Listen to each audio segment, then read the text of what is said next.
thank you for being here. We've been planning to get together with you for some time, and alhamdulillah, now is the opportunity for us. Let us talk a little bit about your own, how should I say, transitions that have brought you into Islam. Maybe that would be of interest, and then we'll go into other things. Well, I'm originally from California. My father was a university professor in Northern California, and on my mother's side, actually, they've been in California for over 100 years, so it's an old Californian family. And I was raised, Christian background. My father was Catholic, my mother was Greek Orthodox, but I was actually, if anything, more towards the Greek Orthodox side. And then 1977, I became Muslim, which was very early on for me, just at my age. How old were you? I was 17. You were 17. And I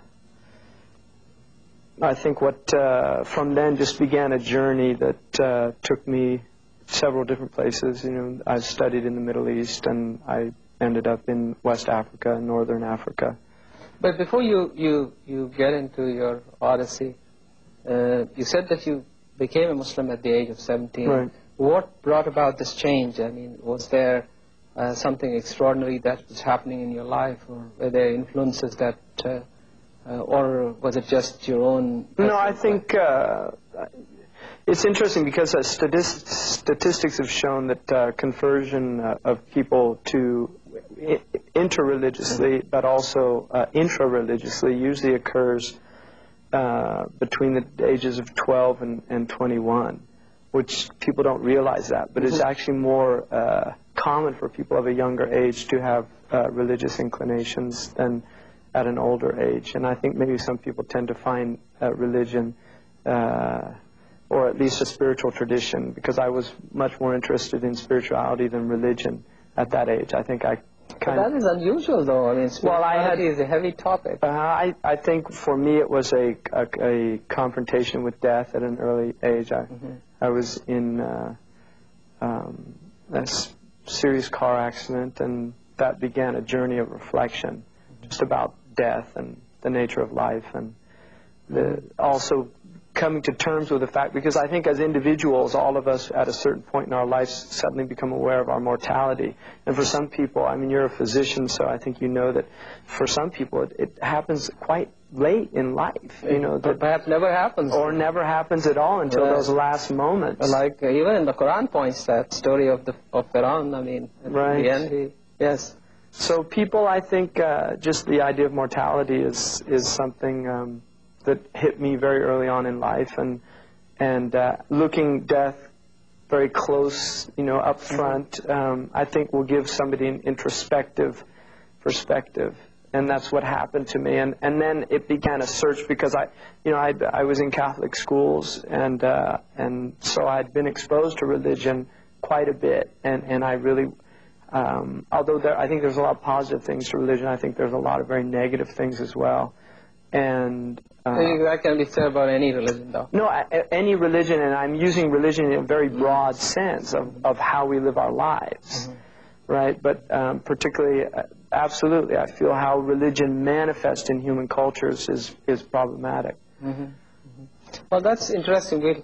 We'll come back to looking at the religion and faith and spirituality a little bit later. All right. But so that after having gone through an experience, I sort of tend to think that a lot of people who convert have some defining moment of this kind. Do you agree, or? Well, this is another fascinating topic. If you look at one of the great conversions in the Islamic tradition is Umar ibn al-Khattab, and we know that he was literally on his way to kill the Prophet, peace be upon him. And by the time he gets to the door, I mean, there's a whole side scenario that takes place of going to his sisters. But in the same day, by the time he gets to the door, he's converting to the way of Islam. So conversions, it's a really unusual thing. You're saying that there's also this higher dimension. I think there's so many variables involved with conversion itself that it's very hard. People have asked me, how did you become Muslim? And I find that a really hard a question to answer, simply because you're dealing with such a multi-dimensional situation. And there's so many variables. From one perspective, we could say that our journey to whatever unfolds in our life begins literally with inception. And there's an argument, and it certainly is the Islamic one, that it begins prior to inception. So, you know, we can look at it materialistically and say, well, this happened and this happened. I was having an identity crisis, which according to Erickson's psychosocial theory, I mean, this is what happens during that period of time. We're trying to resolve our identity and things like that. So we can look at it from a materialistic perspective, but I don't think it's simply can be limited to that, although there's certainly that element exists, and I wouldn't deny that. Yeah, but I think by the same token, the kind of experience that sometimes people can look back to when they were either looking at imminent death or, I mean, I have this conversation with my patients also sometimes who are going through that, and then they say very clearly that something intrinsically or internally happens to them, and their whole view of life changes. Well, this is called fitrah, right? I mean, this is what the Quran calls fitrah, which is the inherent nature.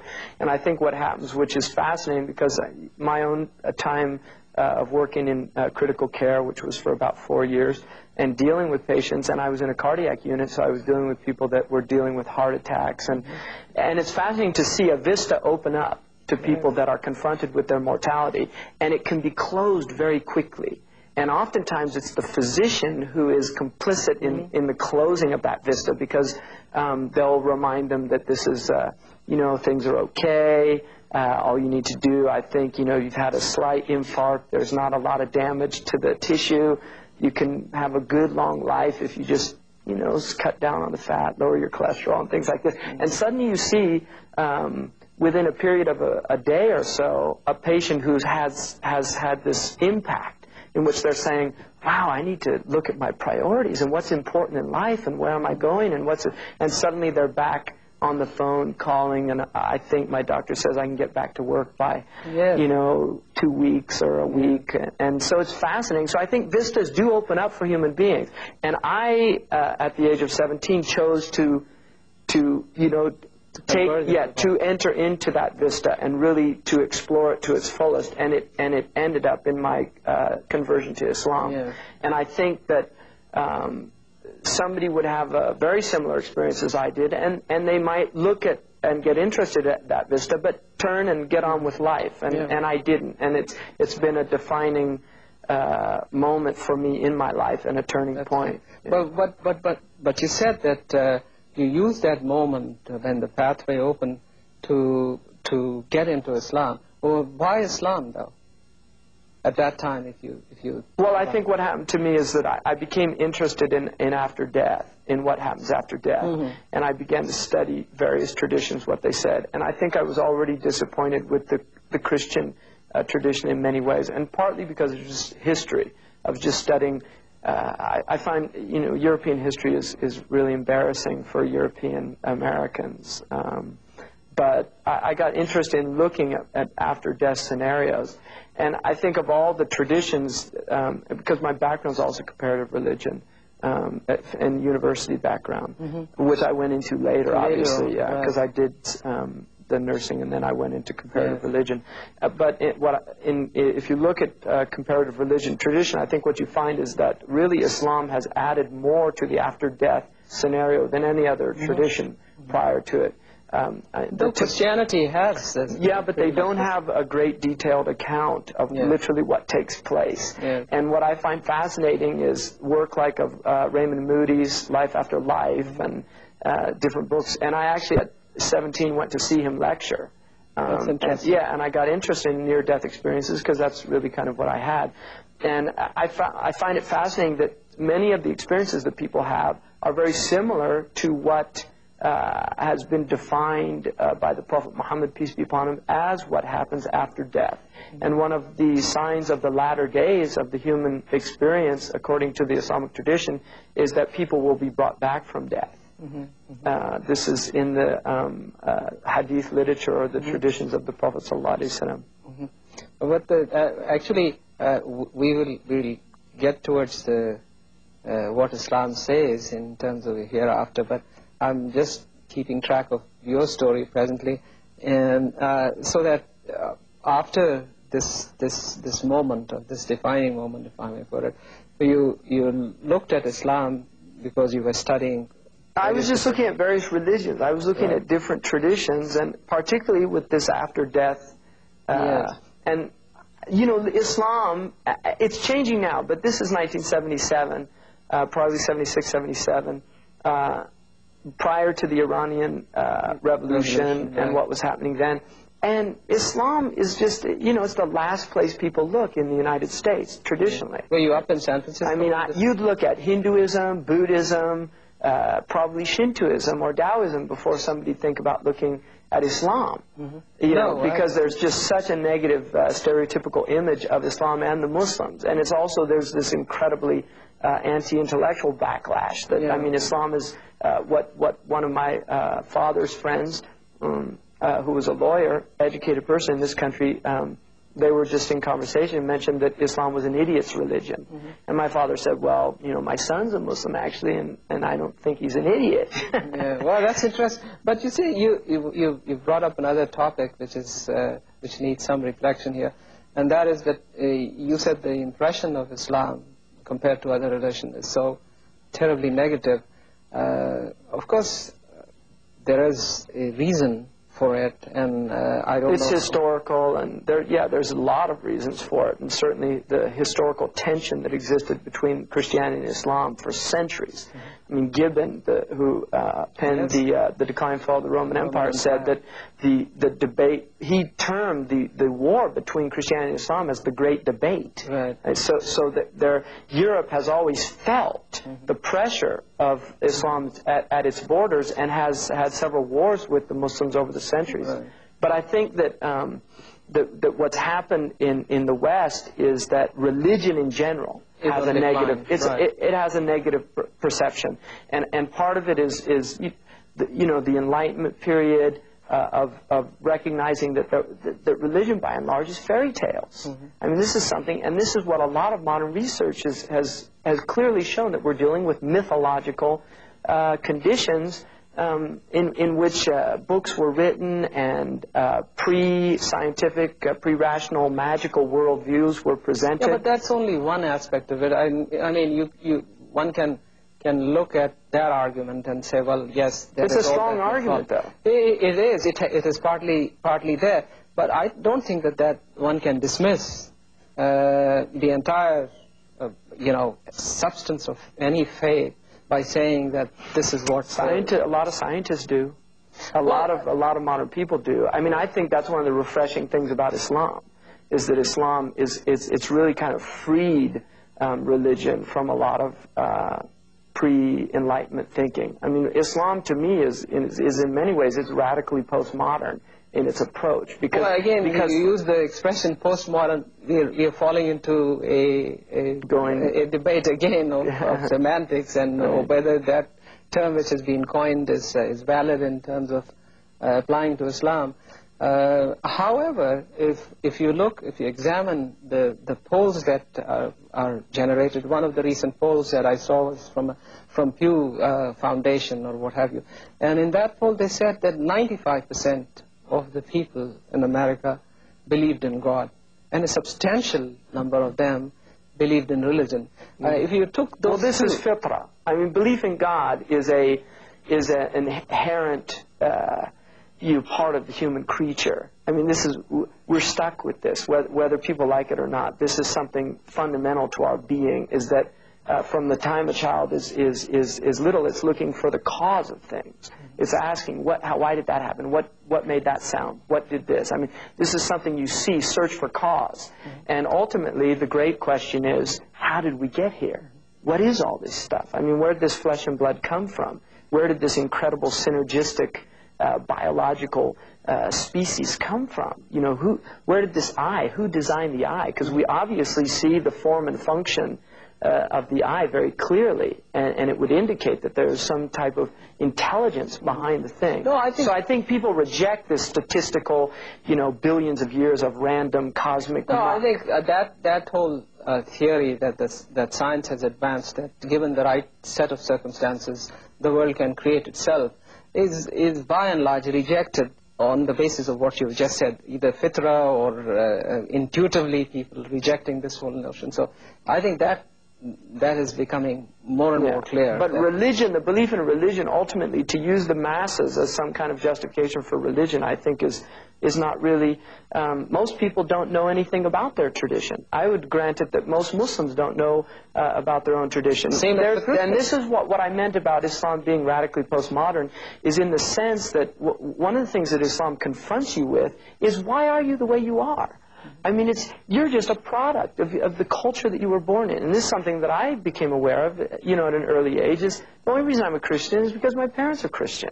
The only reason it's a congenital condition. It's a congenital condition, and I really haven't given it a whole lot of thought. I mean, I was taught that there's a Santa Claus. I was taught that there's an Easter Bunny. Had I grown up in Sri Lanka or in, it would have been something, in West Africa they call it girfaf. They scare people. Instead of the boogeyman, they say girfaf. It's this, bear-like creature that comes out and snatches little kids that don't do what their parents say.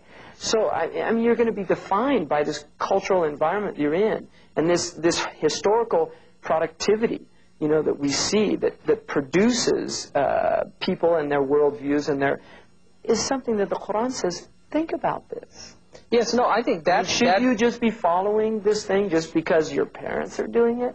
No, I think that aspect of the spirit of rational inquiry that the Quran emphasizes to the nth degree, it's something which what I'm pointing out here, I think, is that it's looking at something, not just rational inquiry, it's looking at something really, really deep here, which is, who are you? Mm-hmm. How did your being get formulated to the point where you have all these ideas and opinions?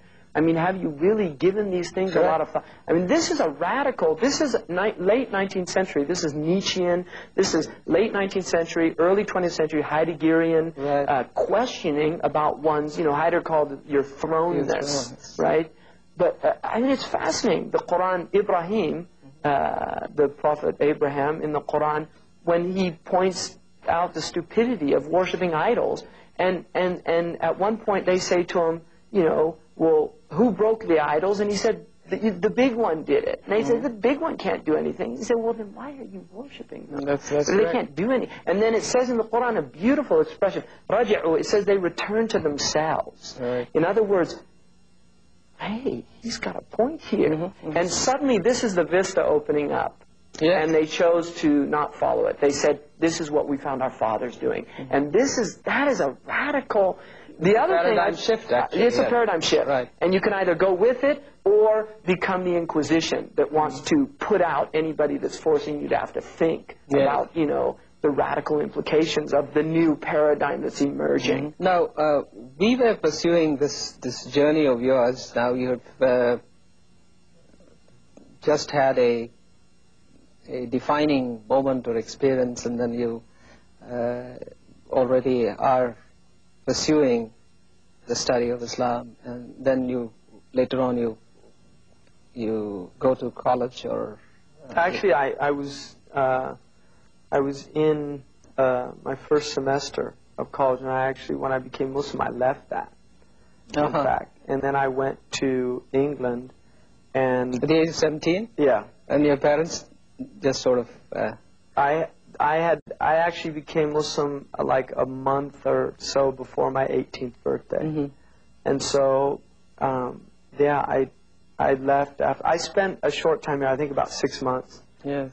And then after that, I left. And I think initially, when you become, when you do something that radical, like changing your entire way of life, your entire way of thinking. And Islam is not, Islam is quite monolithic in its approach. So was it an agreeable parting with your parents, or at that time did I think I think initially it was just difficult for my parents to understand. Mm-hmm. And both my parents are university educated, very broad-minded people. I mean, my father was a humanities professor, and very philosophical inclinations in his worldview. And my mother went to Berkeley, and that says enough. Yeah, that's right. Yeah. So, you know, she was very active in the civil rights movement. I mean, I grew up, you know, she took me when I was 12 to the Soledad brothers. Oh, yes. This was in the 60s, yes. Yeah, to George Jackson's prison trial, just to see, you know, what was happening, that there were political struggles going on in this country. She was very opposed to the Vietnam War. So I did grow up with a lot of awareness. With a lot of awareness, social awareness, very much so. And certainly about the inequities in our culture. System. You know, because we grew up in an area that is, you know, probably a more wealthier area. I mean, my family, my close family, there's wealth in my family. My particular family was not wealthy at all. So I did not grow up wealthy by any means. In fact, quite probably more the other end. But idea-wise... But definitely the area we were in was quite wealthy. And so I think my mother was, you know, wanted to make us sure that we understood that this country has a lot of inequities. So, you know, my sister was in Selma, Alabama, marching with, you know, I mean, that's the type of background that we were raised in. And the 60s was a fascinating time in this country. You know, Berkeley was right across the street from where I grew up, quite literally. I mean, it wasn't far at all. And we were aware that there were big things happening, you know, in the States. So I think initially, you know, my parents... they were just perplexed more than anything. And my mother's always been very accepting of whatever any of her children have done. So you went to England and then you... I went to England and I was with a community there and was studying. And they were probably more spiritually inclined. And although there was a... Were these the Naqshbandis or... No. But... probably there was a lot of political emphasis too, that Islam is a spiritual political movement. It's not politics without spirituality, and it's not spirituality with politics. So there was, I think, a balance. You still agree with that, or you? Oh, very much so. Absolutely. Yeah, I mean, we have a personal and a social transaction here. Yes. You know? Right. So I spent a few years in that community, and then what I... But you're not doing anything particularly, you were just... I was studying. I think I was studying very seriously. Yes. But then at a certain point, I realized that I wanted to learn Arabic because I wanted to get into the sources, you know, to really experience Islam from the source. And I think being at that age, because I'm still only at this point about 22, for me, it was still probably one of these things that could go either way. You know, there were a lot of people dabbling in religions in the 60s and 70s, and, you know, you become a Buddhist for a few years. And, the transitions are, you know. Yeah, so people did their religion thing in the 60s and 70s. 60s was very much in. Yeah, and early 70s also. Yeah. You know, it started changing with... you know, I mean, certainly 69 was a big turning point because of the Manson thing that happened in this country. But, you know, and then Jonestown was a major disaster to the idea of communities and religious communities. So I think those things were going on, but I definitely wanted to study the tradition from the sources. And I got the opportunity from a sheikh who was from Sharjah, Sheikh Abdullah Ali Mahmoud, who was kind of a minister without portfolio. He was in England at that time. He was in England, and I met him, and I was just starting to learn Arabic. And he gave me an opportunity to go to the Emirates, and so I went to the United Arab Emirates, and I entered into a Islamic institute there in Al Ain, and I studied there, and I spent 4 years there, and then I actually became an imam in a small mosque in Sharjah, in Al Ain. In Al Ain, yeah, and I lived there, and alhamdulillah, it was a very good experience for me. And then during that time, I had met West African scholars and became very interested in traditional Islam that was still being taught in West Africa. And I started studying with them personally. And I had one of them actually ended up living with me in the apartment that I was living at. And teaching me personally. So I learned a lot during that period. And then I decided to actually go to... West Africa. Yeah, West Africa. And that began a whole another journey. So there you spent quite a bit of time, as I understand. Yeah, I was overseas almost 10 years. Yeah. And there again, you were just learning or teaching, or? No, I was pretty much committed just to learning, and I was a mu'adhin where was this? At one mosque in Al Ain. Yes. Because I didn't want to live anymore in the institute's dorm, because they were very young. I don't think a lot of them were as serious as I was, and you know, they were just young high school students, and I was a little older. And I think I was probably more serious about what I was doing.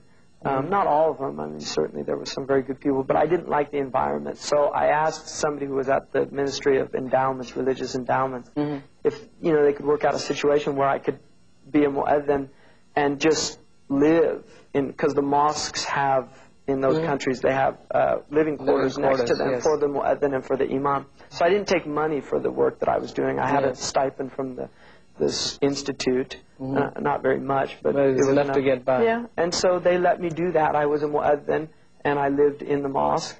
And then I became, after a year of doing that, I learned not very much, but I learned, the last portions of the Quran quite well, and could write them, recite them well. So they let me become an imam in another mosque that was near there. Yeah. And people were very generous to me. That they used to bring me food and things like that. But you were now, going through several different cultures all of a sudden within a short period of time, in about 5-10 years. Yeah. And here you were up in Northern California, having exposure to Berkeley and all the things that you alluded to. Going to England, where different culture, practically, I mean, although it's Western culture, but then you were interacting with different people. Now, in all of this, your obvious contact with was Muslims, and they were from many different parts of the world, as I understand. So what was happening? Yes, that was the question. Well, that's a good question, and I think for me it was a big shock, because I think when I became Muslim here, I had no idea, because I knew so little about Islam and about Muslim cultures and about Muslim peoples, and I mean, really vague ideas in my mind about, and then suddenly, there's all this Hollywood stupidity starts reemerging into the subconscious, Saracens with their sabers at the gates, Allahu Akbar, and Sinbad, and all this nonsense coming out of the subconscious. So, yeah, that thrust me on just having to look at a whole. And that was a big shock for me, realizing, first of all... Did it make you sort of doubt your sanity about, or your validity of going into Islam at that point? The reason I ask that is... No, that's a good question, because I think there was a period early on in which I did start questioning that. Have I done the right thing? Is this really... And I think that is part of what really... inspired me to want to study the teaching deeply. That's interesting. Just to find out, I'd given up my past, my background, in a sense, my country. It was a very alienating experience. And now I'm kind of wondering, looking around at the Muslims and the prospects of, of the Muslims, it was kind of discouraging. And so, I think that's a good question, because I think I did have that period. And it's hard, we have this fascinating self-delusional states in which we try to remember what actually happened, and we often create, inventing memory is a fascinating thing, because I've tried to do this, repiece. Did this really happen, or did, and in many ways, I mean, I think this whole idea of past lives is just our own lives. It's not about living, I mean, how many lives have you had? Have you thought about that? It's fascinating. I'm still thinking about it. Exactly. You think the time when you're a student, wow, that was a past life for me. My pre-Islamic life was a past life for me. My childhood was a past life. So I think reincarnation is just... It happens in our own lifetime, No, actually, the reason I asked also this question is that I've sat across with different people who have converted, and when I've asked them after conversion whether they relented at any point, whether they had any doubts, it's always that they say that it happened when they suddenly met a whole lot of Muslims, and with their diversity and complexity and their attitudes and the whole interaction, to some of them was very negative. And they said, well, we were really, really closed off. And well, I've always had mixed, I think, you know, on the one hand, yeah, there's massive negativity. On the other hand, there's all these things that we in the West have lost, that the Muslims still have considerable amounts of community. You know, family is still very strong. Also just social relations. I mean, for instance, you know, you and I have not known each other a great deal of time, and yet, you know, already bonds are formed very quickly amongst the Muslims that don't happen amongst people in the West very often. It's quite rare, and yet it's quite common in the Muslim world. So I think that... So you think that then Islam is the sort of leveling factor here, which reduces these barriers amongst Muslims? That's a good question.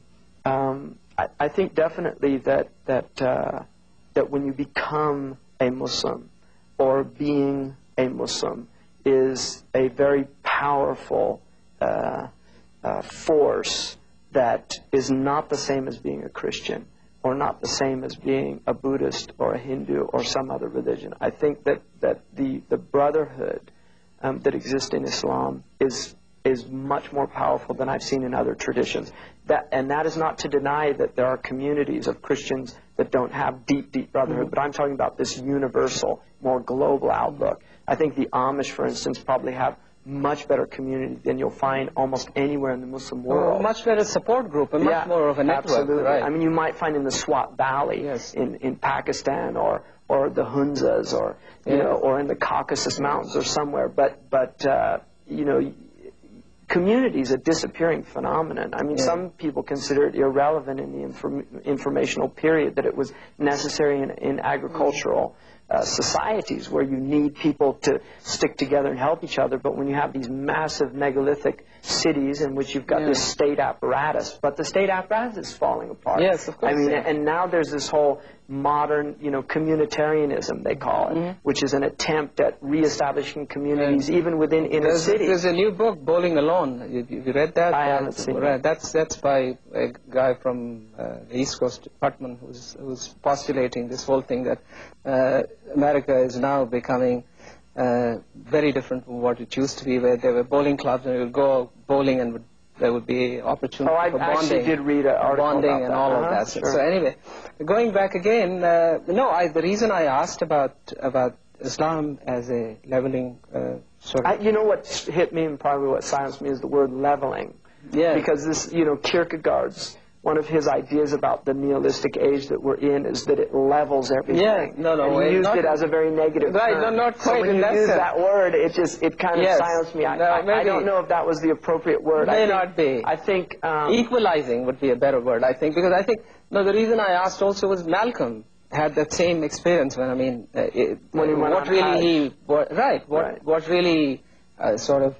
Well, Hajj is a definitely leveling experience. Yeah, but still, he as much as there was that spiritual bonding which occurs in Hajj and all of that, but to see the humanity interacting with yourself at that level of equality was, I thought, what... well, this is one of the fascinating, again, you know, one of the conditions that we're finding ourselves in is that provincialism is increasingly becoming detrimental to the human condition, because massive groups of peoples of different backgrounds and cultures are thrust together in mega cities like Los Angeles and Burbank and these places, and suddenly it's, you know, you've got a Korean for a neighbor, or you've got a Vietnamese for a neighbor, and your son might have been in Vietnam. And suddenly it's having to deal with human beings that are very different from yourself. And I think that's one of the things that Islam does to us, is that it forces us to deal with otherness in a way that is not alienating, but is in fact bonding. And what you know, the otherness of color, of language, is broken down by the sameness of belief that transcends whatever differences that people do have at these exterior levels, that ultimately our basic impulses are pretty fundamental. I mean, we're dealing with people that want the best for their family. Yes. This is a universal human situation. We're dealing with people that want to live harmoniously, that don't want to be violated or violate others. I mean, I think the vast majority of human beings share some pretty fundamental, basic virtues. And all religions have the same core values, more or less, and to that extent. It's just how do we achieve them? Absolutely. This is the crisis. I mean, we can all agree, yeah, let's all be human. Right? Yes, but how do you do that? How do we become human? Yes. And this is where the whole issue becomes problematic, and I think this is where Islam's agenda for humanizing people is so radical. Well, I don't know whether you would call it agenda. It's a process, I think. Well, I'm using agenda. See, we're looking at negative terms. Agenda can be a, Yes. I mean, Islam does have an agenda, and its agenda is to transform people into kind of crude semblances of Bani Adam, or the Adamic species, to a true Adamic being, a true human being. I mean, I definitely think that's... With a conscience. With a conscience. Right. And the most radical way of doing that is having people pray together 5 times a day. Yes, of course, yes. You're praying in a line, in a rank, with people, a black man is on your right side, a white man's on your left side, a Chinese, and this is something pretty extraordinary. Yes. No, and the whole idea of being forced to touch them, yes. Yes. Which shouldn't be feel forced. It should be a longing or a desire for that closeness and that intimacy that takes place in prayer. So that the social aspect, Ramadan.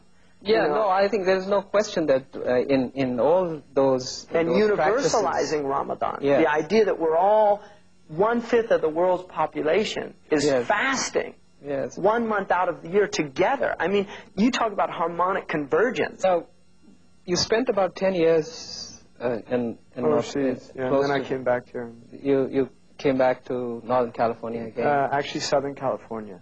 I see. And I studied, I was studying homeopathy, and then I was studying, I went into a nursing program and completed a nursing school. Yes. Program. Then I I was working in nursing, and then went back to the university to do a program in comparative religion. So, how long did that take for you? Well, altogether it's been about 7 years. Mm-hmm. So you finished that? Yeah, I'm actually now going to probably, hopefully next year, be doing some graduate work. Wonderful. So where are you finding all this time? Well, it's making time for. I mean, I'm very time conscious. I'm conscious of the hourglass ticking away, so I just try to utilize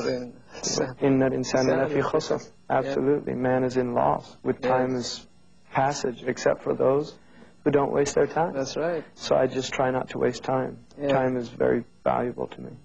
What sort of relationship now have you got with your parents? Is that all? Oh, wonderful. Really? Absolutely. So both my parents have a great. My sister became Muslim. All of my family now has a very good idea of what Islam is, and I've done it, I think, hopefully in a way that I'm not condemning them or just. I think they all have an idea of what my life's about, and I think all of them they're very impressed with. I mean, it's quite difficult to have successful marriage in this modern 20th century, late part of it in California. Yeah. And, alhamdulillah, my children are, thanks God, they very go healthy. Visit their grandparents and all of that. So I think, generally they're very pleased. Yeah. Well, that's nice. Now, coming back to Islam and, of course, its impact on your own life, which is obvious since you're quite actively engaged in learning and teaching.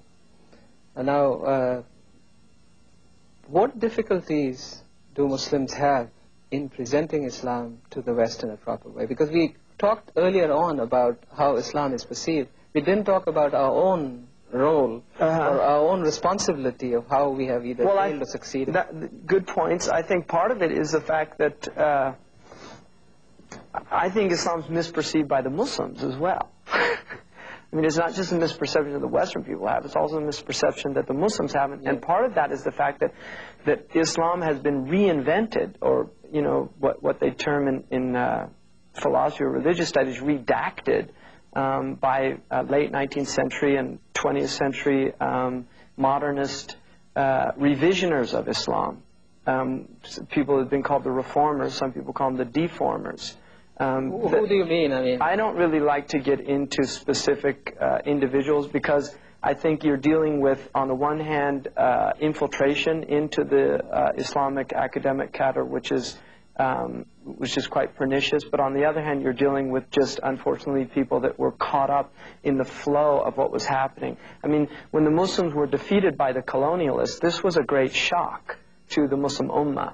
And I think what happened is suddenly they were having to deal with the fact we've been defeated by the Europeans, who for centuries the Muslims had looked down on them as being unworthy of even their consideration. And you can see some of the letters that were written by Muslim rulers, unfortunately, to the Europeans, really with disdain and loathing. And so, you know, I think that one of the things that God does is He cures people with the thing that you know, with the medicine that they need to be cured, and the medicine of arrogance and pride. You know, the medicine is a very bitter medicine. It's called humility and submission. And I think what's happened to a Muslim world that became very arrogant and very prideful, we have really been humiliated. And if we don't learn this lesson... But have we? That's what my question is. I'm asking is that you say that our noses have been rubbed into the ground. Yeah. And I don't think we've learned the lesson yet. No, that's what I'm saying. But the wonderful thing about life is it keeps teaching you the same lesson over and over again. And unlike school here, where you can keep graduating on without having learned anything in the previous year, they'll put you to the next year. It doesn't happen in life. Life will just keep giving you the same lesson over and over again, and you get your diploma when you get the point. Right? And we haven't gotten the point. Because Muslims still think somehow that La ilaha illallah it gives you some exalted position by the mere fact that you state that. Well, if that was true, then the hypocrites would certainly not be in the lowest portion of hell, because they say that too. So La ilaha illallah really, on the tongue, saying it has no... you know, no meaning unless it's emanating from the heart. Doesn't get you any bonuses. And if it emanates from the heart, it manifests on the limbs. And if it manifests on the limbs, you have a human being that's called a Muslim.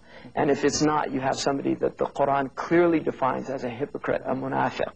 Somebody that, in fact, the way the Quran articulates is يُخَادِعُونَ اللَّهَ وَالَّذِينَ آمَنُوا وَمَا يَخْدَعُونَ إِلَّا أَنفُسُهُم. They attempt, and it's mukhada'a in the Arabic language is an attempt. They attempt to fool Allah and those who believe, and they only succeed in fooling themselves. And there's another version, which is the Warsh version, which says, وَمَا يُخَادِعُونَ إِلَّا أَنفُسُهُم, and they only attempt to fool themselves. In other words, the self-delusion ultimately, yeah, you can be self-deluded, but ultimately you know in reality what the truth is. So then, you know, to summarize that, what we are saying here then is that the prevailing attitudes within the Muslim community is that they haven't really come to grips with the humiliating defeat, and therefore they will continue to... And this is why we go around Christian bashing, which is a very common Muslim activity, you know, to feel good about ourselves, to point out how horrific the Christians are. Why isn't that there is a change? I mean, what is happening though? What do you think? Let's examine that. Why isn't there a change? Why aren't we looking? Well, they say the best definition of madness. Do we have the Lishava or? They say the best definition of madness is to do the same thing over and over again and expect different results. Yeah. So I think, in one sense, we've been afflicted with a type of madness, and unfortunately, post-traumatic stress syndrome is, you know, it has deep repercussions. And I think the Muslim Ummah as a body is suffering from post-traumatic stress syndrome. Yeah, but then what are the remedies? Where is the CPR? I mean, we're now talking where is the CPR? Well, you need doctors and nurses for that. And this is a good point, because I think part of our struggle is the fact that we do not have any more institutions that are producing human beings of a brilliant intellectual caliber and a spiritual depth that can not only diagnose but also treat the patient. And traditionally, this has been the realm of the ulama al-amilun, who are called the awliya, the people that are close to God in their knowledge and in their action. And those people traditionally have guided the Muslims through their devastating periods of time. Well, you can see quite literally that, and I don't like to get into colonial bashing, because I think it's a real dead end for the Muslims. Victimization is a dead end road. But nonetheless, there are some important features that need to be looked at. And one of them is the fact that our libraries, our scholars, our khanaqas and madrasas and tekkes and all these places where there was spiritual preparation, intellectual preparation of the Muslims, they were literally shut down.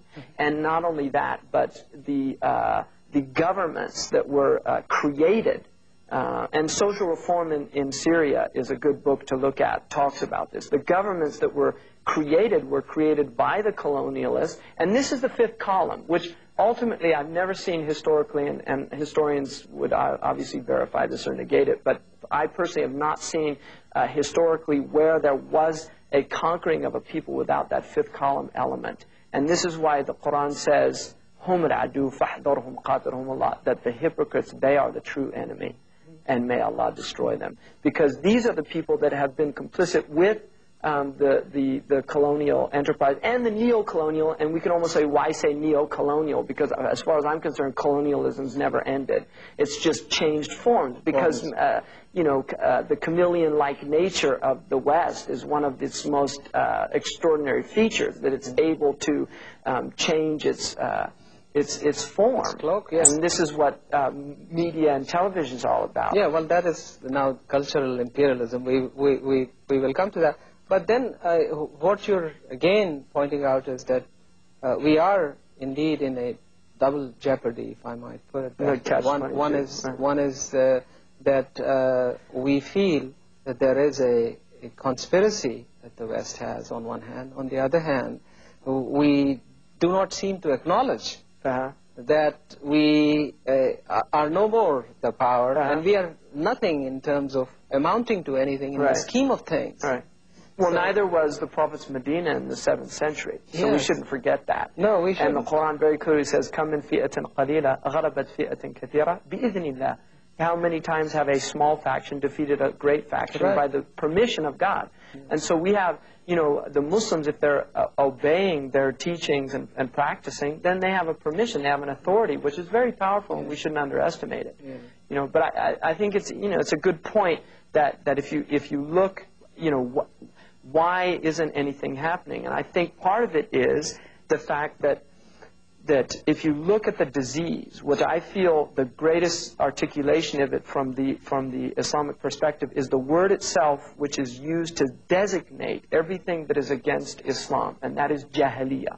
And jahiliyyah is a word that in its root meaning means ignorance. And this is the whole argument of Islam, that you reject the truth out of ignorance, that you only do things that are bad out of ignorance. And this is Socratic teaching as well. I mean, even the Europeans have this idea that people don't do bad things if they really knew what they were doing.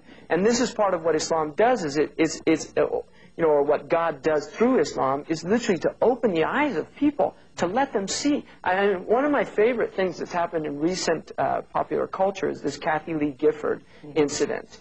And there was a wonderful picture of her in Newsweek that obviously got out of some television broadcasting, which is where she's got this horrified look, like, a shocked look when she finds out that she's been supporting child labor. This whole country is supporting child labor. The clothes we're wearing are supporting child labor. The tennis shoes that we jog in are supporting child labor. The soccer balls, the baseball bats that we hit our baseballs with. I mean, the whole thing is supporting child labor. Don't blame Kathy Gifford. Blame the whole country. Yes. You see, and this is what people don't want to deal with, is that, no, we have to look deeply at what's going on. Well, the human so then condition. this, what you're saying that, I mean, the example that you've used is of, how should I say, of using people or of abusing people to create to support the consumerism or what have you. But getting away from the because that brings us to the issue of justice and economic justice and then the Quran. We'll get into that. But let us talk a little bit now of why is it that looking at all of the Muslim countries, 50 and odd, 55, 56, I don't know. Whatever the number is. They've grown in the last few there years. still isn't either an awareness, one, or acknowledgement, or formulation of some kind of vision or strategy. What is our worldview now? Well, this is part of the crisis again. Yes. I mean, we're an ummah in search of a worldview. One of the things that David Chittick, in his Vision of Islam, wonderful book, this is one of the things that he puts forward, is that the Muslims have lost sight of a Quranic worldview, you know, the Weltanschauung, of what, you know, it's not this, what Guy Eaton in the Islam and Destiny Man calls a Boy Scout religion. This is what we've been reduced to thinking that Islam is. It's going around doing good deeds. No, it has a way of viewing the world, a vision. And if you don't have the vision of Islam, no matter how sincere your efforts are, you're not going to be anything other than a glorified Mormon or a glorified, you know, Jehovah's Witness or somebody who's out because they're doing good deeds. Yes. I mean, that doesn't.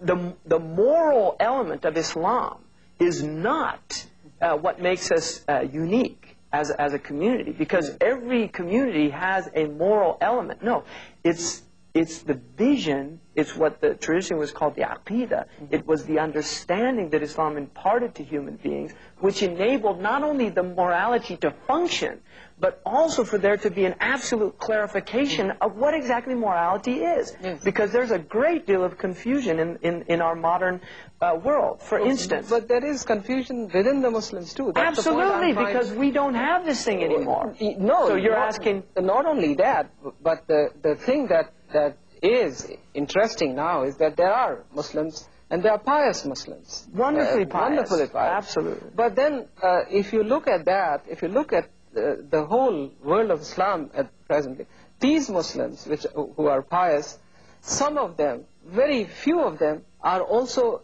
actively engaged in a social emancipation. Right. Social justice. The rest of the world. Well, this is the separation of deen from millah. Yes. Because Islam has these two concepts. It has the personal, which is deen. This is our relationship with God. But it also has the millah, which is the collective group of what our goal is as a collective body. And the goal of the collective body is the establishment of social justice, right, which is called Sharia, the sacred law. Now, one of the things that you see... but I want you to answer also. This is important because we get back to this colonial idea. The Quran very clearly says, لَن تَرْضَ عَنْكَ الْيَهُودُ وَلَا نَصَارَ حَتَّى تَتَّبِعْ مِلَّتَهُمْ. The Jewish tradition and the Christian tradition, which is not religious, it's their social phenomenon, which I now think is Europe and America. This is the Judeo-Christian phenomenon.